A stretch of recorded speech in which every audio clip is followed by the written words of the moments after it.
So ಇಲ್ಲಿ ವಿರೂಪಾಕ್ಷನಿಗೆ ವಿರೂಪ ಅಂದರೆ ಶಿವನಿಗೆ ಯಾವುದೇ ಆಕಾರ ಇರಲ್ಲ. ಸೊ ಅಕ್ಷ ಅಂದರೆ ಶಿವನೇ ಮೂರನೇ ಕಣ್ಣು. ಸೊ ಈ ದೇವಸ್ಥಾನ ಬಂದ್ಬಿಟ್ಟು 7, 8, 9ನೇ ಶತಮಾನದಲ್ಲಿ ಬಾದಾಮಿ ಚಾಲುಕ್ಯರು, ರಾಷ್ಟ್ರಕೂಟರು, ಹೊಯ್ಸಳರು ನಿರ್ಮಾಣ ಮಾಡತಕ್ಕಂಥದ್ದು. ಸೊ ತದನಂತರ ಬಂದ್ಬಿಟ್ಟು 13ನೇ ಶತಮಾನದಲ್ಲಿ ಅಂದರೆ 1336ರಲ್ಲಿ ವಿಜಯನಗರ ಸಾಮ್ರಾಜ್ಯ ಸ್ಥಾಪನೆ ಮಾಡ್ತಾರೆ. ಸೊ ಅದಕ್ಕಿಂತ ಮುಂಚೆ ವಿಜಯನಗರದ ಸಾಮ್ರಾಜ್ಯದ ರಾಜಧಾನಿ ಆನೆಗೊಂದಿ ಆಗಿರುತ್ತೆ. ಅದು ಇಲ್ಲಿಂದ 30 ಕಿಲೋಮೀಟರ್ ದೂರದಲ್ಲಿದೆ. ಅಲ್ಲಿ ಸಂಗಮ ವಂಶದವರು ಹಕ್ಕ, ಬುಕ್ಕ, ಕಂಪಣ್ಣ, ಮಾರಪ್ಪ, ಮದ್ದಣ್ಣ ಸೊ ಅಲ್ಲಿ ಆಳ್ವಿಕೆ ಮಾಡ್ತಿರ್ತಾರೆ. ಅದೇ ಒಂದು ಸಂದರ್ಭದಲ್ಲಿ 1290ರಲ್ಲಿ ಉತ್ತರ ಭಾರತ ದೆಹಲಿಯಿಂದ ಮೊಹಮ್ಮದ್ ಬಿನ್ ತುಘಲಕ್, ಅಲ್ಲಾವುದ್ದೀನ್ ಖಿಲ್ಜಿ, ಮಲ್ಲಿಕಾಪುರ್ ಆ 3 ಜನ ತಮ್ಮ ಸೈನ್ಯದ ಸಮೇತ ಆನೆಗೊಂದಿ ಮೇಲೆ ದಾಳಿ ಮಾಡ್ತಾರೆ.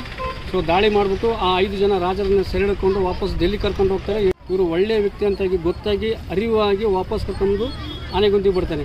ನೀವು ಇಲ್ಲಿ ರಾಜ್ಯ ಕಟ್ಟಿರಿ, ರಾಜ್ಯಭಾರ ಮಾಡಿರಿ, ನನಗೆ ಕಪ್ಪ ಕಾಣಿಕೆ ಅಂದರೆ ಟ್ಯಾಕ್ಸ್ ನೀಡ್ರಿ ಅಂತ ಆರ್ಡರ್ ಮಾಡ್ತಾನೆ.